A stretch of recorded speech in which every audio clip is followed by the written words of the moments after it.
Good morning guys. तो ये देखिए सवेरा हो चुका है, अभी बज रहे हैं सुबह के 6:30 और यहाँ इनका भी सवेरा हो चुका है। ये देखिए, चलिए इनको ब्रश दे देते हैं, ये लोग ब्रश करेंगे, तब तक किचन में जाके इनके लिए कुछ नाश्ता बनाते हैं क्योंकि इन्हें स्कूल भेजना है। तो ये देखिए फ्रेंड्स, दोनों को ब्रश दे दे रही हूँ। ये लो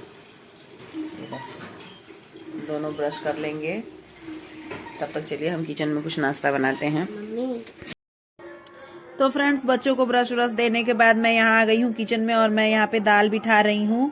तो मेरे को सिर्फ बच्चों का ही नाश्ता तैयार नहीं करना होता है, मेरे हस्बैंड का, मेरे ससुर जी का, सभी का नाश्ता तैयार करना होता है। मेरे ससुर जी दाल रोटी खाते हैं, इस वजह से सुबह सुबह मैं सबसे पहला काम दाल बिठाने का करती हूँ, क्योंकि वो दाल रोटी खाएंगे, फिर बच्चों के पीछे पीछे सभी का देखना पड़ता है।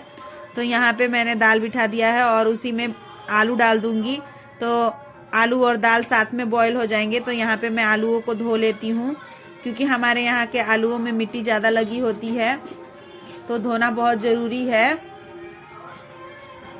और इस तरह से आलू और दाल एक साथ पक जाएगी तो मेरा आधा काम तो निपट ही जाएगा। तो यहाँ पे मैंने आलूओं को धो लिया है और इसी में नमक हल्दी डाल दूंगी और कुकर बंद कर दूंगी और गैस चालू कर दूंगी, जिससे कि दाल पक जाए। ऐसे तो सभी ऐसे ही करते हैं, पर मैंने इसमें मसाले वसाले नहीं दाल में डालूंगी। अभी जब दाल को छौंका लगाऊंगी तब मसाले डालूंगी। तो अभी सिर्फ नमक हल्दी डालकर बिठा दी है मैंने दाल को। उसके बाद यहाँ पे जब तक दाल पक रही है तब तक आटा गूंद ले रही हूँ। तो आटे को भी अच्छी तरह से मसल कर लगाऊंगी, जिससे कि रोटियां सॉफ्ट और मुलायम बने। वैसे भी आटा हम जितना दबा दबा कर गूंदते हैं उतना ही नरम होता है।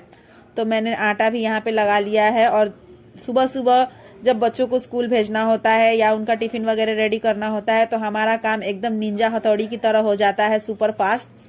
तो यहाँ पे आटा गूंद लिया है और एक तरफ दाल पक रहा है और एक तरफ यहाँ पे मैंने रोटियां बना ली हैं, ताकि दोनों काम साथ में निपट जाए। और मैं थोड़ी सारी ही रोटियां एक साथ बना लूंगी, क्योंकि बच्चे 8 बजे स्कूल जाते हैं और फिर 8:30 बजे मेरे हस्बैंड भी निकल जाते हैं। तो इस वजह से मुझे सभी का देखना होता है। तो मैं 2 काम अभी करूंगी, 2 काम बाद में करूंगी, तो इस तरह से मेरा ही टाइम वेस्ट होगा। इस वजह से मैं फास्ट में ही रोटियां सारी ही बना लूंगी एक साथ। वैसे भी रोटियां हॉट पॉट में रखनी है तो एक 1.5 घंटे तो ऐसे भी गर्म रहती हैं, तो सभी लोग खा लेंगे। तो यहाँ पर मैंने सारी ही रोटियां बना ली हैं। और सुबह सुबह मेरी इतनी जल्दी ज़्यादा भाग दौड़ हो जाती है कि मैं बता नहीं सकती आप लोगों को, क्योंकि बच्चों के साथ में फिर हस्बैंड का देखना होता है, सभी चीज़ देखना होता है। तो यहाँ पे मेरी सारी रोटियां बन गई है। रोटियां मैंने हॉट पॉट में रख लिया है और यहाँ गैस पर कढ़ाई बिठा दी है। तो जब तक कढ़ाई गर्म हो रही है तब तक यहीं पे मैं एक प्याज चॉप कर लूँगी। अभी सिर्फ बच्चों के लिए सब्जी बनाऊंगी, क्योंकि बच्चों को तीखी सब्जी नहीं चाहिए होती है, उनको हल्की फुल्की सब्जी चाहिए होती है। और बड़ों के लिए सब्जी मैं बाद में बनाऊंगी। तो यहाँ पे एक प्याज को मैंने छील लिया है, छीलकर चॉपर में चॉप कर लूंगी, जिससे कि उनके लिए बस सब्जी हो। और पत्ते वाली प्याज आ रही है तो पत्ते वाली प्याज और मिर्च एक उसी में चॉप कर लूंगी साथ ही में। तो इस तरह से मेरा काम आसान हो जाएगा थोड़ा। तो ये देखिए, जब कढ़ाई गर्म हो गई है तो मैंने उसमें सरसों का तेल डाला है और यहाँ पे प्याज, हरी मिर्च और लहसुन को भी चॉप कर रही हूँ। उसके बाद कढ़ाई में मैं मेथी चटकने के लिए डाल दूंगी तेल में। और यहीं पे खड़े खड़े जब तक मेथी चटक रही है तब तक मटर छील लूंगी। तो बच्चों को आज आलू मटर की सब्जी बनाकर दूंगी, उनकी फेवरेट। तो उन्हें मसाले नहीं चाहिए होते हैं, बहुत ही सिंपल वे से उनके लिए मैं सब्जी बनाती हूँ। झटपट बनने वाली सब्जी है ये, तो आप लोग भी अपने बच्चों के लिए ट्राई कर सकते हैं। बहुत ही सिंपल और बहुत ही आसान सब्जी है और बहुत ही जल्दी तैयार हो जाती है। तो ये देखिए, मटर वो भी धोने के लिए मैंने पानी में डाल दिया है। और यहाँ पे जब मेरी कढ़ाई गर्म हो गई है और मेथी चटक गई है तो यहाँ मैंने अपने प्याज को डाल दिया है। प्याज, हरी मिर्च और लहसुन का जो मैंने चॉप किया था वो डाला है। उसके बाद तुरंत ही मटर भी डाल दिया है, क्योंकि मटर हरे मटर हैं तो ये पकने में टाइम लेंगे। तो जब तक प्याज भुनेगा तब तक मटर भी भुन जाएंगे, इस तरह से जल्दी हो जाएगा। और फिर जब मटर और प्याज हल्का भून गए हैं तब यहीं पे मैंने इसमें हल्दी और नमक डाल दिया है, ताकि ये अच्छी तरह से गल जाएं, जल्दी गल जाएं। उसके बाद चॉपर में ही मैंने एक टमाटर चॉप करके डाला है और सभी चीज़ों को मिला लूंगी और इसे 5 मिनट के लिए ढक दूंगी, जिससे कि मटर और टमाटर वगैरह पक जाए। तो जब पक गए हैं टमाटर मटर और प्याज वगैरह, तब मैंने इसमें बॉईल किए हुए आलू छीलकर डाल दे रही हूँ और इसे करछी से ही मैं मैश कर लूँगी, जिससे कि सब्जी इनकी अच्छी बने। और इसमें मैंने मसालों का यूज बिल्कुल नहीं किया है क्योंकि बच्चे तीखा खाना पसंद नहीं करते हैं। तो ये देखिए यहाँ मैंने बच्चों के लिए सब्जी रेडी कर ली है और अब बच्चों का नाश्ता निकाल रही हूँ। तो यहाँ बच्चों का नाश्ता भी हो जाएगा। तो ये देखिए फ्रेंड्स, आज एक अच्छा काम हुआ है। जब तक मैंने किचन में इनका टिफिन वगैरह रेडी किया है तब तक ये खुद से तैयार हो गए हैं और यहाँ पे मैंने इनका खाना निकाल दिया है। तो ये देखिए जो सब्जी बनाई मैंने इनको टिफिन में देने के लिए, वही सब्जी है, दाल है, रोटी है। इनका भी ये प्यार वाला खाना है और इनके दादाजी, इनके पापा, सबको ये खाना पसंद है। चलो तो यहाँ मैंने बच्चों को खाना दे दिया है और खाना देने के बाद मेरे बेटे ने खुद से शूज पहने थे तो उसने लेस नहीं बांधी थी, तो बोल रहा था मम्मा बांध दो, तो मैंने यहीं पे उनका लेस बांधा है। और सुबह सुबह मैं ज्यादातर रोटी वगैरह बनाती हूँ, हेल्दी नाश्ता बच्चों को भी देने की कोशिश करती हूँ और हेल्दी नाश्ता मैं हस्बैंड को भी देने की कोशिश करती हूँ, क्योंकि मेरे हस्बैंड एक ही बार नाश्ता करके अगर चले जाते हैं तो किसी दिन 2 बजे 3 बजे खाना खाने आते हैं। इसी वजह से वो हैवी नाश्ता करके और चले जाते हैं, तो बच्चों के पीछे से वो भी निकलते हैं। तो मैं भी निश्चिंत रहती हूँ कि हाँ कुछ खा कर गए हैं। इस वजह से फास्ट फूड या फिर आसान सा नाश्ता मैं नहीं बनाती हूँ, हल्का फुल्का नाश्ता ज्यादातर नहीं बनाती हूँ। तो ये देखिए यहाँ पे खा रहा है और इनको अपनी अपनी बैठने के लिए कुछ चाहिए था तो मैंने इन्हें पीढ़ा दिया हुआ है। तो इसमें भी इनका अपना अपना चाहिए, तो बड़ा वाला बड़े का है, छोटा वाला छोटे का है। तो अभी उल्टा बैठे हैं। तो ये देखिए कैसे एक्सचेंज कर रहा है। अपना अपना हर चीज चाहिए होता है, इनको बराबर समझ में आती है कि मेरा कौन सा है और उसका कौन सा है। हर चीजों के लिए ये अपना अपना करते हैं और एनी टाइम लड़ते झगड़ते रहते हैं। तो किस किस के घर में बच्चे ऐसा करते हैं जरूर बताइएगा कमेंट करके। तो ये देखिए ये लोग मस्ती कर करके खाएंगे। तो इनका खाना हो रहा है। तब तक मैं यहाँ हाथ धोकर चली आई हूँ क्योंकि मैंने शूलेस बांधा था और यहाँ पे इनका टिफिन रेडी कर रही हूँ।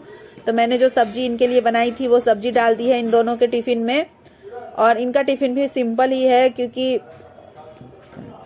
स्कूल में गुम वगैरह कर देते हैं तो उतना ज्यादा हैवी टिफिन भी मैं नहीं रखती, तो दोनों के टिफिन सस्ते वाले ही हैं। तो यहाँ पे मैंने इनके रोटियों में घी लगाई हुई थी क्योंकि इनको घी लगाई रोटियां देती हूँ मैं ताकि नरम रहे। तो यहाँ पे बाय मिस्टेक मेरे से एक बिना घी वाली रोटी मैंने दे दी थी, तो फिर वापस से मैंने रोटी वाला डब्बा निकाला है और इसमें घी वाली रोटी डाली है क्योंकि यही लोग बस घी वाली रोटियां ले जाते हैं घर में और कोई हेल्थ इशू की वजह से घी वाली रोटियां नहीं खाता है। सभी लोग सादी रोटियां खाना पसंद करते हैं। तो बच्चों के टिफिन में घी वाली रोटियां डाल देती हूँ। तो यहाँ पे इनका टिफिन रेडी हो गया है और ये भी रेडी हैं खा पी कर। तो अब इन्हें भगा देते हैं स्कूल। सुबह मेरी इतनी ज्यादा भागदौड़ हो जाती है कि मैं आप लोगों को बता नहीं सकती हूँ। तो ये देखिए मैं यहाँ पे बुक कॉपी इसके चेक कर रही हूँ कि जो ले जाना है वही इसने रखा है कि नहीं। बड़ा बेटा तो सब कुछ खुद से कर लेता है पर इसका सब कुछ करना पड़ता है। और मेरे हस्बैंड सुबह सुबह आजकल वॉक के लिए चले जाते हैं तो ये सब मुझे अकेले ही देखना होता है, जिस वजह से मेरी भागा दौड़ी कुछ ज्यादा ही हो जाती है। तो यहाँ पे मैंने इसका बैग वगैरह लगा दिया है और इसको मेरे लगाने से संतुष्टि नहीं होती है। अपना बॉक्स और चीजें ये खुद से देखता है कि पेंसिल है कि नहीं। तो पानी लाने में खुद ही गई थी इसके बोतल में भरने, पर नल पे मेरे ससुर जी थे, इस वजह से फिर मैंने इन दोनों को खुद ही भेज दिया कि जाओ तुम लोग खुद पानी ले आओ। तो ये लोग खुद पानी लेके आए हैं और जैसा कि ऊपर इन्होंने नाश्ता करके चले आए हुए थे तो ये लोग पानी पी रहे हैं खुद का। यहीं पे ये देखिए पानी पिएगा और फिर ले जाएगा ये पानी। और बड़ा वाला भी आता है तो वो भी पानी पीता है और फिर खुद से पानी ले जाता है। इसको मस्ती बहुत आती है, हर समय मस्ती में डूबा रहता है। और आज जल्दी तैयार हो गया था तो इसके पास टाइम था तो और मस्ती कर रहा था। तो ये देखिए इसने भी पानी वगैरह पी लिया है और अब ये लोग जाने के लिए रेडी हैं। तो ये देखिए बैग वगैरह ये अपना लेगा वो और फिर निकलेगा। तो यहाँ छोटे वाले का बैग मैंने उसको पीठ पे लटका दिया है क्योंकि वो खुद से अभी उतना सब कुछ नहीं कर पाता है। तो यहाँ देखिए ये लोग बाय करके निकल गए हैं और ये देखिए रोड पे कितने अच्छे से उसको पकड़ के आराम आराम से लेके जाएगा क्योंकि आज इसके पापा छोड़ने नहीं जा रहे हैं, इसके पापा वॉक के लिए चले गए हैं। तो उसे आराम आराम से लेके जा रहा है। उसके बाद ये कल की क्लिप है। तो यहाँ कल मैं कपड़े भिगो रही थी, बहुत सारे कपड़े धोने के लिए निकाले हुए थे, स्वेटर वगैरह थे बच्चों के जो कि अब रखने थे क्योंकि आजकल ठंड नहीं पड़ रही है तो बच्चे स्वेटर उतना पहन नहीं रहे हैं। तो ये सारे कपड़े भिगोए थे, फिर चादर और कतरी वगैरह सब निकाला हुआ था तो सारी ही चीजें भिगोई थी। तो इसे भिगो कर रखूंगी तो जल्दी साफ हो जाएंगी। उसके बाद मैं इन कपड़ों को धोने चली गई थी और नहा धोकर उसके बाद ये कपड़े सुखाने आई हूँ। तो मैंने नहा लिया है। ये कल की क्लिप है। तो अगर मेरी वीडियो पसंद आई हो तो प्लीज़ लाइक करें, ज़्यादा से ज़्यादा लाइक करें, शेयर करें ज़्यादा से ज़्यादा, और कमेंट करके ज़रूर बताएं कि आप लोगों को कैसी लगी। और अगर मेरे चैनल पे न्यू है तो सब्सक्राइब भी करें, बेल आइकन को ज़रूर प्रेस कर दें ताकि आने वाली वीडियोस की नोटिफिकेशन आप लोगों को मिलती रहे। और फ्रेंड्स, रिक्वेस्ट है कि आप लोग वीडियो को फुल वॉच किया कीजिए, क्योंकि वीडियो जब तक आप लोग फुल वॉच नहीं करेंगे तब तक मेरा कोई फ़ायदा नहीं होगा। आप लोगों को तो कोई पैसा लगता नहीं है वीडियो लाइक करने में या फुल वॉच करने में। तो प्लीज़ वीडियो को लाइक किया कीजिए और फुल वॉच किया कीजिए। तो यहाँ पर मैंने सारे ही कपड़ों को डाल दिया है, क्योंकि हवा चल रही है तो कपड़े जल्दी सूख जाएंगे। और वैसे भी ये कतरी वगैरह मुझे वापस से शाम को लगाना होगा बिस्तर पे, तो इसी वजह से मैंने इसे ऐसा डाला था कि ये कम से कम शाम तक सूख जाए। तो यहाँ पे देखिए मैंने चादर वगैरह सब लगा दिया है। और फिर यहाँ कपड़े सूखने को डालने के बाद तो उसके बाद फ्रेंड्स यहाँ पे नाश्ते के कुछ बर्तन थे जिसे मैंने धोए थे, लगाए नहीं थे, तो इसे भी लगा लेती हूँ, क्योंकि जब का काम तभी निपटा लेना चाहिए, वरना ये काम पड़े पड़े बहुत ज़्यादा हो जाते हैं। तो मैंने यहाँ इसे भी लगा लिया है। वैसे तो मेरे पास बर्तन वाली बहुत अच्छी वाली जाली नहीं है, पर जो भी है मैं उसमें बर्तन लगा ले रही हूँ। और मैं वीडियो का यहीं पे एंड कर रही हूँ। तो अगर मेरी वीडियो अच्छी लगी हो तो कमेंट करके ज़रूर बताइएगा। तो फिर मिलेंगे फ्रेंड्स एक नेक्स्ट वीडियो में। तब तक के लिए bye bye and take care. अपना अच्छा वाला ख्याल रखें और अपने घर वालों का भी ख्याल रखें। तो एक बार फिर से बाय बाय।